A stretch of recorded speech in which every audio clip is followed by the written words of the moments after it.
കഴിഞ്ഞ ക്ലാസ്സില് നമ്മള് സ്കെയിലാർ ക്വാണ്ടിറ്റി എന്താ, വെക്റ്റർ ക്വാണ്ടിറ്റി എന്താ എന്നുള്ളത് പറഞ്ഞു. ഇന്ന് നമ്മള് ഇനി വെക്ടേഴ്സിലേക്കാണ് കാര്യമായിട്ട് കിടക്കുന്നത്. അതില് ഒരു കാര്യം കൂടി, every number is A scalar. Every number is A scalar. അതിന് ഡയറക്ഷൻ ഇല്ലാത്ത കാരണം നമ്പറുകളൊക്കെ സ്കെയിലാറിലാണ് പെടുക. ഇനി നമ്മള് ഈ വെക്ടറിന്റെ റെപ്രസെന്റേഷൻ, എങ്ങനെ നമ്മൾ ഒരു വെക്ടർ അല്ലെങ്കിൽ വെക്ടർ ക്വാണ്ടിറ്റിയെ അല്ലെങ്കിൽ വെക്ടറിനെ റെപ്രസെന്റ് ചെയ്യാം എന്നുള്ളതാണ് നോക്കണത്. ഒരു വെക്ടർ എന്ന് പറഞ്ഞാൽ അതിന് മാഗ്നിറ്റ്യൂഡ് ഉണ്ട്, ഡയറക്ഷനും ഉണ്ട്. രണ്ടും ഒരേപോലെ പ്രാധാന്യമുള്ളതാണ്. മാഗ്നിറ്റ്യൂഡും ഉണ്ട്, ഡയറക്ഷനും ഉണ്ട്. രണ്ടും കാണിക്കാൻ സാധാരണ നമ്മള് ഉപയോഗിക്കുന്ന ഒരു കൺവെൻഷണൽ ആയിട്ട് യൂസ് ചെയ്യുന്ന ഒരു മെത്തേഡ് വെച്ചാൽ, it is represented by a line segment with an arrow at one end. A line segment with an arrow at one end. The length of the line segment will give the magnitude of the physical quantity. The length of the line segment will give the magnitude. അതിപ്പോ എങ്ങനെയാച്ചാ, ഇപ്പൊ 1 unit നമ്മൾ graph വരയ്ക്കുമ്പോ തോത് എന്ന് പറഞ്ഞാൽ 1 unit equals say displacement ആച്ചാൽ 10 metre എന്ന് എടുത്തു നോക്കിയാൽ, അപ്പൊ ഇവിടെ 5 units ഇട്ടുണ്ടെങ്കിൽ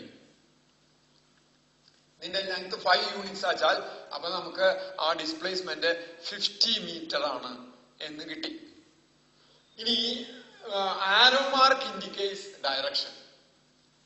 arrow mark indicates direction. ഇപ്പോ ഫോർ എക്സാമ്പിൾ 100 മീറ്റർ ഡിസ്പ്ലേസ്മെന്റ് കിഴക്കോട്ടാണ് എന്ന് പറയാൻ വയ്ക്കാം. സാധാരണ നമ്മൾ ജോഗ്രഫിയിൽ പഠിച്ചിട്ടുണ്ട്. ഇതില് ജോഗ്രഫിയിൽ കിഴക്ക് നമ്മൾ ഇങ്ങോട്ടാണ് മാർക്ക് ചെയ്യുക. അപ്പൊ ഒരു ലൈൻ സെഗ്മെന്റ് വരച്ചു, അതിന്റെ ലെങ്ത് 10 യൂണിറ്റ്സ് എടുത്തു. 1 2 3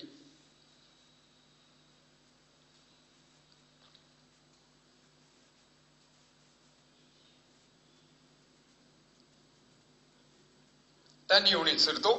1 യൂണിറ്റ് ഈക്വൽസ് 10 മീറ്റർ എന്ന് എടുത്താൽ ഇങ്ങടാണ് കിഴക്ക്. നമ്മൾ ഇത് കിഴക്ക്, ഇപ്പുറത്തേക്ക് പടിഞ്ഞാറ്, ഇത് വടക്ക്, ഇത് തെക്ക്, എങ്ങനെയാണ് സാധാരണ മാർക്ക് ചെയ്യാറ്. അപ്പൊ അതുപോലെ ചിലപ്പോ വടക്കായിട്ട് 30 ഡിഗ്രി ഉണ്ടാക്കുന്നു, അല്ലെങ്കിൽ കിഴക്കായിട്ട് 30 ഡിഗ്രി ഉണ്ടാക്കുന്നു. 30 മീറ്റർ ആണെങ്കിൽ 30 ഡിഗ്രി ഇതുമായിട്ട് 30 ഡിഗ്രിയിൽ വരച്ചു. എന്നിട്ട് 3 യൂണിറ്റ് 1 2 3, അപ്പൊ 30. Line segment with an arrow at one end. A vector can be conveniently represented by a line segment with an arrow at one end. ഇപ്പൊ ഇങ്ങനെ ഇതൊരു വെക്ടറിനെ തന്നെ കാണിക്കാം. അപ്പോ വേരിയബിൾ ഇപ്പൊ ഇത് അങ്ങോട്ട് ഇങ്ങോട്ട് തിരിയണത് എങ്ങനെ കാണിക്കണം വെച്ചാലും ഇതിന്റെ ലെങ്ത് മാഗ്നിറ്റ്യൂഡ് തരും. ആ direction indicates, arrow mark indicates direction. ഇനി ഞാൻ പറയാൻ പോണത് ഇത് കൂടാണ്ട് നമുക്കിപ്പോ ഈ വെക്ടറിനെ, അപ്പൊ vector can be conveniently represented by a line segment with arrow at one end. അങ്ങനെ വരുമ്പോ ഇങ്ങനെ ഇടുമ്പോ സാധാരണ നമ്മൾ റേ എന്നുള്ളതിന് മാത്സിൽ പഠിക്കുന്ന റേ, രശ്മി, റേ ആയിട്ട് അതേപോലെ തോന്നാം. ചില ആൾക്കാർ ഈ ആരോ മാർക്ക് ഇത്തിരി ഇങ്ങോട്ട് ഇറക്കിയിടാറുണ്ട്. അതുകൊണ്ട് കുഴപ്പമൊന്നുമില്ല, എങ്ങനെ വേണമെങ്കിൽ ചെയ്യാം. ഇത് റേ അല്ല. ഇവിടെ ഈ റേ എന്ന് പറഞ്ഞു കഴിഞ്ഞാൽ സാധാരണ ഒരെൻഡ്, ഇവിടുന്ന് സ്റ്റാർട്ടിങ് പോയിന്റ് ഇവിടെ എൻഡിങ് പോയിന്റ് ഇല്ല, അത് നീണ്ടു കിടക്കണ പോലെയാണ് റേനെ എടുക്കുക. രശ്മി അത് നീണ്ടു കിടക്കണ പോലെയാണ്. ഇവിടെ വെക്ടറിനെ സംബന്ധിച്ചുള്ളത് ഇങ്ങനെ ഇട്ട് കഴിഞ്ഞാൽ അതിങ്ങനെ നീണ്ടു പോവുക എന്നുള്ളതല്ല അർത്ഥം. ഇത് ഡയറക്ഷൻ എന്ന് മാത്രമേ അർത്ഥമുള്ളൂ. ഇവിടെ അത് അവസാനിക്കുന്നുണ്ട്. ഇപ്പൊ ഞാൻ ഈ പോയിന്റ് സ്റ്റാർട്ടിംഗ് പോയിന്റ് എ എന്ന് കൊടുത്തു, അവസാനിക്കുന്ന പോയിന്റ് ബി എന്ന് കൊടുത്തു. അങ്ങനെ വന്നാൽ the point A is called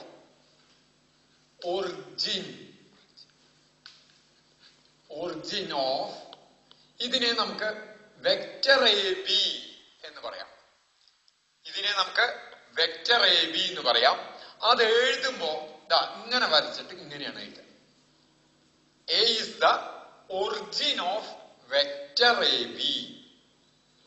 ഇങ്ങനെ കണ്ട വായിക്കേണ്ടത് വെക്ടർ എ ബി എന്ന് വായിക്കണം. അല്ലെങ്കിൽ വെക്ടർ എ ബി എന്ന് ആരെങ്കിലും പറഞ്ഞാൽ അത് എഴുതുമ്പോ നമ്മൾ B C T over A B എന്നല്ല എഴുതേണ്ടത്. എ ബി എന്നിട്ടിട്ട് മുകളിൽ ഇങ്ങനെ വരയ്ക്കണം. Vector A B. The point B is called terminus. Terminus. Terminus എന്ന് പറഞ്ഞ വാക്കിന്റെ അർത്ഥം ടെർമിനേറ്റ് എന്ന് പറഞ്ഞാൽ അവിടെ അവസാനിക്കുക എന്നർത്ഥം. ടെർമിനസ് എന്ന് പറഞ്ഞാൽ ആ പോയിന്റിൽ അവസാനിക്കും. Terminus of vector A B. A is called origin, B is called terminus of vector AB. ഇനി ഇതിന് പകരം ഇത് origin terminus form of vector ആണ്. ഇതിന് പകരം ഈ വെക്ടറിനെ ഞാൻ ഒറ്റ സിംഗിൾ ആൽഫബറ്റ് കൊണ്ട് കാണിക്കാം. വെക്ടർ എ എന്ന് പറഞ്ഞ് കാണിക്കാം. അങ്ങനെയാണെങ്കിൽ this is equal to vector A. ഈ വെക്ടർ എ ബി എന്നുള്ളത് ഒറിജിൻ ടെർമിനസ് ഫോം ആണ്. അതിനെ ഒറ്റ സിംഗിൾ ആൽഫബറ്റ് വെച്ച് റെപ്രസെന്റ് ചെയ്യുകയും ചെയ്യാം. Every vector has an origin and a terminus. ഏത് വെക്ടർ എടുത്താലും അതിനൊരു ഒറിജിനും ഉണ്ടാവും, ടെർമിനസും ഉണ്ടാവും. അപ്പോ ഇത് വേറൊരു വെക്ടർ സി ഡി എഴുതി. അപ്പോ വെക്ടർ സി ഡി എന്ന് പറഞ്ഞത് അതിന്റെ ഒറിജിൻ എന്ന് പറയുന്ന പോയിന്റ് സി, ടെർമിനസ് എന്ന് പറയുന്ന പോയിന്റ് ഡി. ഇതിന് സിംഗിൾ വെക്ടർ ആയിട്ട് പേര് കൊടുക്കാം, സ്മോൾ സി എന്ന് കൊടുക്കാം. അപ്പൊ vector C D equals small C. Vector C, ഇതിനെ വെക്ടർ സി എന്നാ വായിക്കാം. ഇനി ഇതിന് ലെങ്ത് ഉണ്ട്. വെക്ടർ എ ബിക്ക് ലെങ്ത് ഉണ്ട്. Length of vector A B അതെങ്ങനെയാ കാണിക്കുക? Length of vector A B. Vector A B എന്ന് പറയുമ്പോൾ എഴുതുമ്പോ ഇങ്ങനെ എഴുതണം എന്നാ പറഞ്ഞത്. ഇതിനെ magnitude of vector A B എന്ന് പറയാം. ദാറ്റ് ഈസ് റെപ്രസെന്റഡ് ബൈ, ഇങ്ങനെ റെപ്രസെന്റ് ചെയ്യാറുണ്ട്, മോഡുലസ്, കേവല മൂല്യം എന്ന് വെച്ചാൽ വാല്യൂ മാത്രമായിട്ട് വരുന്നത് വെക്ടർ എ ബി. പിന്നെ കാണിക്കുന്ന ഇതാണ് ആരോ മാർക്ക് മുകളിലുള്ള വെക്ടർ ഒഴിവാക്കിയിട്ട് എഴുതുന്നത്. പിന്നെ കാണിക്കുന്നത് ഇതിന് vector A B equals vector A എന്നല്ലേ പറഞ്ഞാണ്. ഇങ്ങനെ കാണിക്കാം, അല്ലെങ്കിൽ ഇങ്ങനെയും കാണിക്കാം. ഈ നാലെണ്ണം കാണിക്കുന്നത് length or magnitude of vector A B എന്നുള്ളതാണ്. ഈ നാല് സിമ്പിൾസും കാണിക്കുന്നത് length or magnitude of vector A B അല്ലെങ്കിൽ വെക്ടർ എ എന്നുള്ളതാണ് കാണിക്കുന്നത്. അപ്പൊ ഇതെന്ന് പറയുന്നത് ഈ നാലെണ്ണം ഒരു നമ്പർ അലോങ് വിത്ത് യൂണിറ്റ് ആയിരിക്കും. നമ്പർ മാത്രമേ ഉണ്ടാവുള്ളൂ. നമ്പർ അലോങ് വിത്ത് യൂണിറ്റ് ആയിരിക്കും. അതിന് ഡയറക്ഷൻ ഇല്ല. ഈ നാലെണ്ണത്തിനും ഡയറക്ഷൻ ഇല്ല. നേരെ മറിച്ച് ഇതിന് ഇങ്ങനെ എഴുതുമ്പോ ഇതിന് ഡയറക്ഷനും ഉണ്ട്, മാഗ്നിറ്റ്യൂഡും ഉണ്ട്. അതുകൊണ്ട് തന്നെ വി കനോട്ട് ഇക്വേറ്റ്, ഇങ്ങനെ എഴുതാൻ പാടില്ല.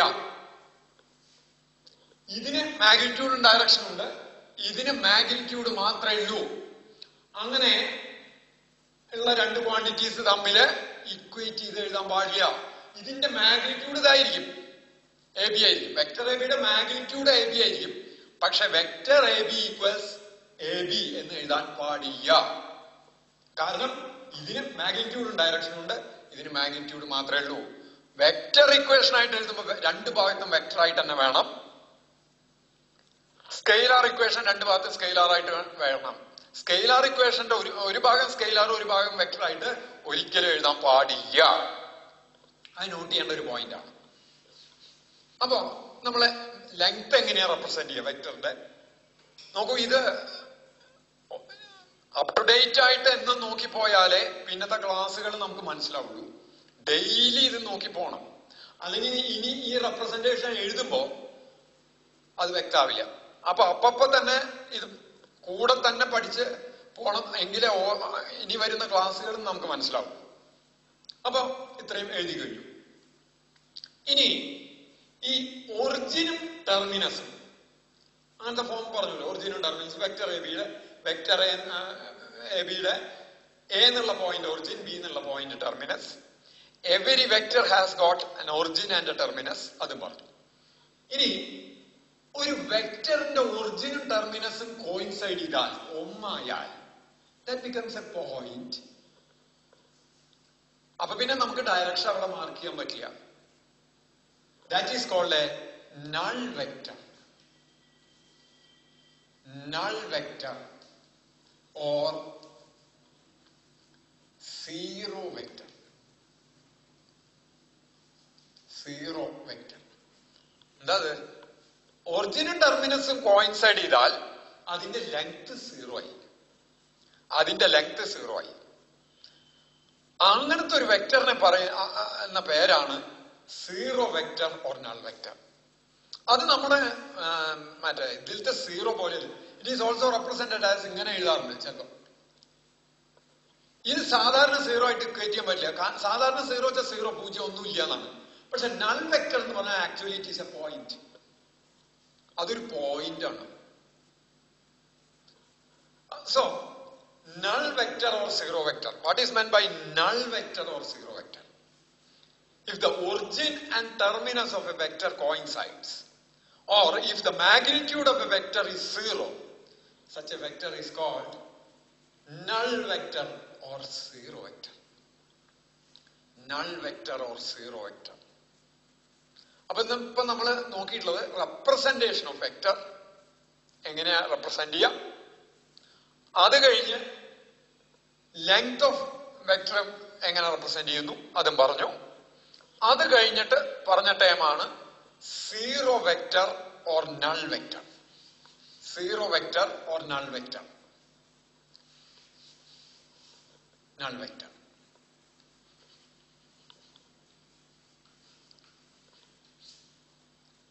പറഞ്ഞു. ഇനി നോക്കാം. When will you say that two vectors are same, equal? എപ്പോഴാണ് നമ്മൾ രണ്ട് വെക്ടേഴ്സ് സെയിം ആണെന്ന് പറയാം? എപ്പോഴാണ് നമ്മൾ രണ്ട് വെക്ടേഴ്സ് സെയിം ആണെന്ന് പറയാം? That's an important concept. അങ്ങനെ ആലോചിക്കുമ്പോ വെക്ടർ ക്വാണ്ടിറ്റിക്ക്, വെക്ടറിന് എന്തൊക്കെയുണ്ട്? മാഗ്നിറ്റ്യൂഡും ഉണ്ട്, ഡയറക്ഷനും ഉണ്ട്.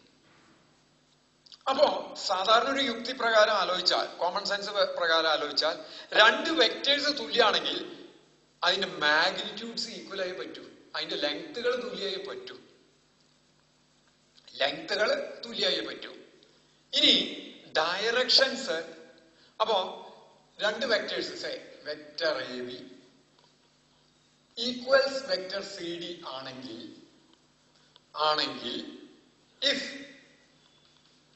if vector AB equals vector CD, then ഉടനെ തന്നെ നമുക്ക് ആ കോമൺ സെൻസ് വെച്ചിട്ട് നമുക്ക് അപ്പൊ തന്നെ എഴുതാം. ഇങ്ങനെ ഇട്ട് കഴിഞ്ഞാൽ എന്താ അർത്ഥം? ഇങ്ങനെ ഇട്ട അതിന്റെ അർത്ഥം length of vector A B എന്നുള്ളതാണ്. Must be equal to length of vector C D. അതോ ആദ്യത്തെ കണ്ടീഷൻ. ഇനി എ ബിക്ക് ഒരു ഡയറക്ഷൻ, വെക്ടർ എ ബിക്ക് ഒരു ഡയറക്ഷൻ ഉണ്ടാവും, വെക്ടർ സി ഡിക്കും ഒരു ഡയറക്ഷൻ ഉണ്ടാവും. ഇത് രണ്ടും സെയിം ആണെങ്കിൽ ആ ഡയറക്ഷൻസ് സെയിം ആവണ്ടേ? ഡയറക്ഷൻസ് സെയിം ആവുക എന്ന് പറഞ്ഞാ ഇതിങ്ങനെ നിന്ന പാരലായിട്ട് നിന്നാലും ആ ഡയറക്ഷനെ സെയിം ആയിട്ട് പറയാം. ഫോർ എക്സാമ്പിൾ, ഇത് കിഴക്കോട്ടാണ് കാണിക്കണം. ഈ വെക്ടർ കിഴക്കോട്ടാച്ചാ ഇതിന്റെ താഴെ ഇങ്ങനെ വരച്ചാൽ ഇതും കിഴക്കോട്ട് തന്നെയല്ലേ? അല്ലെങ്കിൽ ഇത് പടിഞ്ഞാട്ടാണ്, അതിന് എക്സാക്ട് പാരലായിട്ട് പിന്നെ ഇപ്പുറത്ത് വരയ്ക്കുന്ന അതും പടിഞ്ഞാട്ട് തന്നെയല്ലേ? അപ്പോ വെക്ടർ എ ബിയുടെയും വെക്ടർ സി ഡിയുടെയും ഡയറക്ഷൻസ് സെയിം ആവണം. അല്ലെങ്കിൽ ആ രണ്ട് വെക്ടേഴ്സും പാരലൽ ആയിരിക്കണം. അപ്പൊ എന്താ രണ്ടാമത്തെ കണ്ടീഷൻ? എന്താ? വെക്ടർ എ ബി നമ്മൾ പാരലലിന് ഇങ്ങനെയാണ് ചിഹ്നടാറ്. മാത്സിൽ പഠിച്ചിട്ടുണ്ടാവും. Parallel vector C D. അപ്പൊ ഇത് വെക്ടർ എ ബി ആയിരിക്കുക. അപ്പൊ വെക്ടർ സി ഡി കയറ്റി വരയ്ക്കണമെങ്കിൽ വരയ്ക്കാം. പക്ഷെ എങ്ങനെ ഇരിക്കണം? ഇതിന് അതേ ലെങ്ത് പാരലലും ആവണം. അങ്ങനെയാണെങ്കിൽ ആ രണ്ട് വെക്ടേഴ്സും സെയിം ആണെന്ന് പറയും. Two vectors are said to be equal if and only if, number one, their magnitudes are equal. Number two, their directions are same or parallel, or that vectors are parallel. Very important point to note. Two vectors are equal if and only if. ഇങ്ങനെയാണെങ്കിൽ മാത്രമേ equal ആവുള്ളൂ. Number one, their magnitudes are equal. Magnitude same ആവണം. എന്താ magnitude? അതിന്റെ length. എന്താ length? How much number along with unit, അത് same ആയിരിക്കണം. അടുത്ത, directions should be same or parallel. അങ്ങനെ വരുമ്പോ ഇപ്പൊ ഇവിടെ ഒരു വെക്ടർ ഉണ്ട്. ഞാൻ അങ്ങനെ ഇതിന് എ എന്ന് പേര് കൊടുത്തു നിൽക്കാം. ഒരു വെക്ടർ വരച്ചു. ഇതിന് പാരലായിട്ട് ഇതേ ലെങ്തിൽ വരയ്ക്കുന്ന ഏത് വെക്ടറുകളും നമുക്ക് എ എന്ന് തന്നെ പറയാം. വെക്ടർ എ എന്ന് തന്നെ പറയാം. ഈ വെക്ടറിന് പാരലായിട്ട് ഇതേ ലെങ്തില് ഉള്ള ഏത് വെക്ടറുകളും വെക്ടർ എ ആണ്. അപ്പൊ ഇവിടെ ഒരു വെക്ടർ ഉണ്ടെങ്കിൽ ഇതിന് പാരലായിട്ട് നമുക്ക് എവിടെ വേണമെങ്കിൽ സ്പേസില് ഇതേ ലെങ്തിൽ ഇതിന് പാരലായിട്ട് വരച്ചാൽ അതൊക്കെ വെക്ടർ എ ആണ്. അതൊക്കെ വെക്ടർ എ ആണ്. അപ്പോ ഒരു വെക്ടറിന് പാരലായിട്ട് അമേരിക്കയിൽ ഒരു വെക്ടർ, അതേ വെക്ടർ ഉണ്ടാവാം. എങ്ങനെ? ഇതേ ലെങ്തിൽ ഇതിന് പാരലായിട്ട് നിന്നാൽ മതി. എവിടെയായാലും, ഏത് വേൾഡിൽ എവിടെയായാലും, സ്പേസിൽ എവിടെയായാലും ഇതിന് പാരലായിട്ട് ഇതേ ലെങ്തിലുള്ള വെക്ടേഴ്സിനെയൊക്കെ ഈ വെക്ടർ എ എന്ന് തന്നെ പറയാം. വേറെ വെക്ടർ അല്ലത്, ഒക്കെ സെയിം ആണ്, വെക്ടർ എ ആണ്. അപ്പോ ഒരു വെക്ടറിന് നമുക്ക് ഇഷ്ടം പോലെ വെക്ടേഴ്സിനെ കൺസ്ട്രക്ട് ചെയ്യാം. എങ്ങനെ? അതിന് പാരലായിട്ട് അതേ ലെങ്തിൽ വരച്ചാൽ മതി. ഇത് വെക്ടർ എ ആണ്, ഞാൻ ഇവിടെ വരയ്ക്കുകയാണ്, അതിനെ എക്സാക്ട് പാരലാക്കിയിട്ട് നോക്കിയിട്ട് അതേ ലെങ്തിൽ വരച്ച അതൊക്കെ വെക്ടർ എ ആണ്. അപ്പോ ഈ പ്രോപ്പർട്ടി വെച്ചിട്ട് നമുക്കൊരു ഇത് നോക്കാം. നോക്കൂ,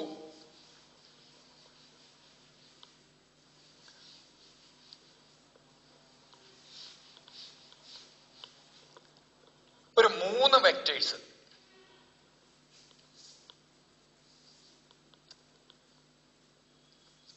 ഇത് വെക്ടർ എ,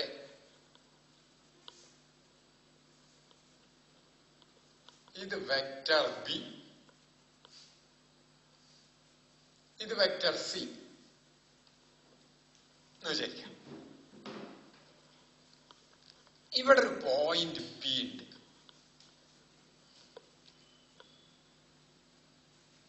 ഒരു ക്വസ്റ്റ്യൻ ഇവിടെ പറയാം. Bring all the vectors into common origin P. ഈ 3 വെക്ടേഴ്സിനെ, വെക്ടർ എയും വെക്ടർ ബിയും വെക്ടർ സിനെയും ഒരേ ഒറിജിനിൽ നിന്നിലേക്ക് കൊണ്ടുവരാൻ പറ്റുമോ? അതായത് 3ന്റെ ഒറിജിൻ ഒന്നാക്കിയിട്ട് പി ആക്കിയിട്ട് വരയ്ക്കാൻ പറ്റുമോ? Bring all the vectors into common origin. ഒരു കോമൺ ഒറിജിനിലേക്ക് അവിടെ ഇവിടെയൊക്കെ സ്പേസിൽ കിടക്കുന്ന വെക്ടേഴ്സിനെ കൊണ്ടുവരിക എന്നുള്ളതാണ് പറഞ്ഞേക്കണം. അതെങ്ങനെയാ കൊണ്ടുവരിക? അത് കൊണ്ടുവരാൻ നമുക്ക് ഈക്വാലിറ്റി പ്രോപ്പർട്ടി, ഈക്വാലിറ്റി തുല്യത, വെക്ടറിന്റെ ഈക്വാലിറ്റി പ്രോപ്പർട്ടി ഉപയോഗിച്ചാൽ മതി. വെക്ടർ എക്ക് പാരലലും അതേ ലെങ്തിലും വരയ്ക്കുന്ന ഏതൊരു വെക്ടറും വെക്ടർ എ തന്നെയാണെന്ന് പറഞ്ഞു. അങ്ങനെയാണെങ്കിൽ പിന്ന് തുടങ്ങുന്ന വിധത്തിൽ വെക്ടർ എക്ക് പാരലായിട്ട് അതേ ലെങ്തിൽ വരച്ചാൽ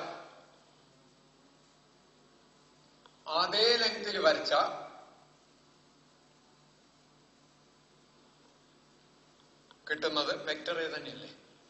അപ്പൊ വെക്ടർ എനെ ഞാൻ പി എന്നുള്ള പോയിന്റ് നിന്ന് ഒറിജിനേറ്റ് ചെയ്യുന്ന വിധത്തിൽ വരച്ചു. ഇനി വെക്ടർ ബി വരയ്ക്കണമെങ്കിൽ ഇതേ ലെങ്ത് ഇവിടെ എടുത്തു, അതിന് പാരലായിട്ട് വെക്ടർ ബിക്ക് പാരലായിട്ട് ഞാൻ ഇങ്ങനെ വരച്ചു. എത്ര ലെങ്തില്? ബിയുടെ ലെങ്തിൽ വരച്ചു. അത് വെക്ടർ ബി ആയി. ഇനി സിയുടെ ലെങ്തിൽ വരയ്ക്കണമെങ്കിൽ അതിന് പാരലായിട്ട് സിയുടെ ലെങ്തിൽ വരയ്ക്കാൻ പറ്റും. അപ്പൊ bringing a number of vectors into common origin, സ്പേസിൽ അവിടെ ഇവിടെ ഒക്കെ കിടക്കുന്ന വെക്ടേഴ്സിനെ ഒരു കോമൺ ഒറിജിനിലേക്ക് കൊണ്ടുവരാൻ സാധിക്കും. ഈ പ്രോപ്പർട്ടി, ഈ ഇക്വാലിറ്റി പ്രോപ്പർട്ടി ചെയ്യണതാണിത്. ഇത് വെച്ചിട്ടാണ് നമുക്ക് അഡീഷനും സബ്ട്രാക്ഷനും, വെക്ടർ അഡീഷനും സബ്ട്രാക്ഷനും ചെയ്യാൻ എളുപ്പമായിരിക്കും. അതിനു വേണ്ടിയിട്ടാണ് ഇത് പറഞ്ഞത്. അപ്പൊ ഇന്ന് നമ്മള് 3 കാര്യങ്ങളാണ് പ്രധാനമായിട്ട് നോക്കിയത്. ഒന്ന്, representation of a vector, representation of its length ഒരുമിച്ച്, പിന്നെ zero vector or null vector, മൂന്നാമത്തെ most very important property equality of two vectors. Equality of two vectors. ഇത്രയും കാര്യങ്ങൾ ഒന്ന് ശ്രദ്ധിച്ച് മനസ്സിലാക്കിയിരിക്കുക. അടുത്ത ക്ലാസ്സിൽ കണ്ടിന്യൂ.